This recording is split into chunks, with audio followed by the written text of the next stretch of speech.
wasn't waste. It made a difference in others' lives. And to bring them justice. They deserve to be acknowledged as a human. But most important, which means, is it with the same shell or the bomb which shelled and killed them? Thanks God. I have a stronger weapon than these weapons. And the military weapons are the weapon of the weak. We need a stronger. It's the words, it's the courage, it's the wisdom, and the good deeds. So that's why I determined, and I'm determined. We went to Canada, and I am proud. I made in my life many mistakes. I am a human, but maybe one of my wisest decisions that I made when I decided to go to Canada. It was supposed to go to Canada before the tragedy.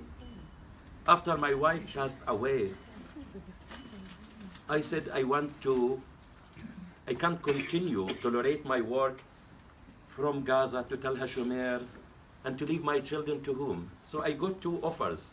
One was from Harvard and one was from University of Toronto. I decided to go to Canada because of my children, and it's one of my wisest decisions that I am proud of. Where Canada opened its arm. In Canada, recognized my humanity and dignity, where the world denied it. When I travel with my Palestinian passport, they see me as different. Now, in Canada, Izzeldin is the same person, only the document. And the first lesson I learned from Canada on the first day, and that's the message we need to learn. Once I arrived, and my daughter, who was 10 years old, and we went to our house, I introduced myself to our next door neighbor, and she asked if they have children. So she went to play with them. Then our neighbor to come back to say, Izzeldin, your children, they will go to the same public school as mine. Why do we want them to come all of the time from the front door and to go to play in the backyard? Let us take part of the wooden fence of the backyard. So that's in Canada, to smash barriers, not to build walls. We need to learn from that. So that's why I am here, which is very painful, to come as a victim, though I am not a victim and don't accept to be a victim. Thanks God. I am not a victim. We are thriving, we are surviving, we are leading, even my children. But I came because I am accountable to my daughters. The promise I gave them, I have to fulfill it, to bring them justice, and to give hope to the people, and to give courage to others. Because some people, even with hatred, the book I wrote, I Shall Not Hate, because the people were expecting me to be drowning in hatred. I said to them, I may have the right to hate, but is it the right way to challenge the perpetrator? He wants me to be full of hatred, and with hatred, which is a poison. It's a poison. It's a fire which burns the one who carries it. He wants me to see me burned with this hatred, with this anger. I say, he will never enjoy this moment. And thanks God to give me the strength, and for all of us, because kindness, tolerance, wisdom are not signs of weakness. They need more courage and the strength to move forward. And I don't want to stop with this pain, with this anger. What can I do to move forward and to transform this tragedy into something positive? And it's in our hands, because life is what we make it. Always has been, always will be. Don't blame. The easiest way is to blame. So take responsibility and move forward. As Einstein said, life is like riding a bicycle. To keep balance, we must keep moving. I don't want to stop. Life has to continue. So I kept moving without hatred, with determination, not to be defeated, because the defeat is the defeat of the soul, and not to be broken. So I went and moved forward with the support of my living children, from whom I learned, in particular, my daughter Shada, who was severely wounded, with her sisters, and what she faced in 1 year, mountains can't tolerate. 16th of September 2008, she lost her mother. Then 16th of January 2009, she lost 3 sisters and 1 niece, and she was severely wounded. She was treated at Sheba Medical Center. She spent 4 months at the hospital. She was studying day and night to be one of the top 10 in Palestine in the high school. During the war, she was studying on candles. After 4 months, she said, I have to go back home to do the high school exam with all the difficulties of the high school exam in Palestine. She did the high school exam, and I didn't expect much from Shada. On the day we planned to move to Canada, they announced the result in the radio, and she succeeded. As nothing happened to her. She succeeded 96%. 16th of June 2015, she graduated from the School of Engineering at the University of Toronto. And now she is doing a great job working, and she proved with evidence that the antidote of hatred, revenge, anger is education and success. That's what do we need to move forward. And as I said, in memory of my daughters, to whom I am in debt, and I want to see their names written not only in the hearts and souls of people, but also on institutions. Their names now are written in stone on the tombs. But I am determined to see their names written on institutions. So that's why I came here asking for justice and the apology and the responsibility about what happened, not for personal cause, but for a human cause. And I said it, any compensation will be dedicated for Daughters for Life Foundation, for education of girls and young women.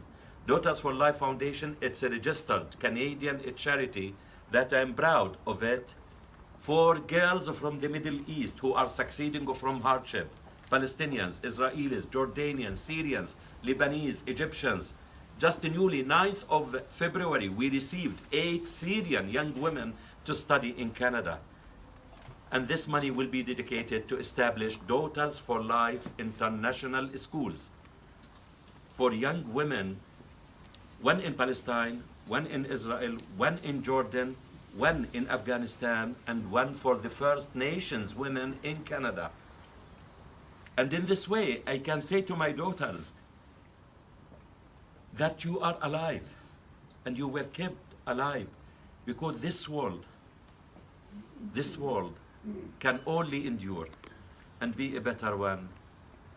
As we practice it these days in Canada, where we succeeded to achieve gender equality and equity in decision making, it's by women's education and women's role.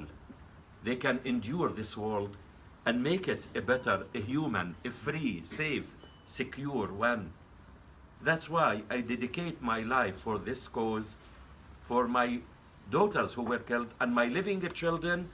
And I said, if I can't bring peace to our people, Palestine, Israel, the world is one. Wherever I can do and make a difference, I will do it. Thank you all. I encourage you to have faith. It's important. To have hope. Keep hope. Hope is life. As long as we are living, there is hope. And not to let despair enter to us. But most important, we need to take actions. We need to do something. Don't underestimate your action. speak louder, do something, because each of us can do something. And when we come all together as people, as a human, I am sure we can have the world we want for us and for everyone. Thank you so much.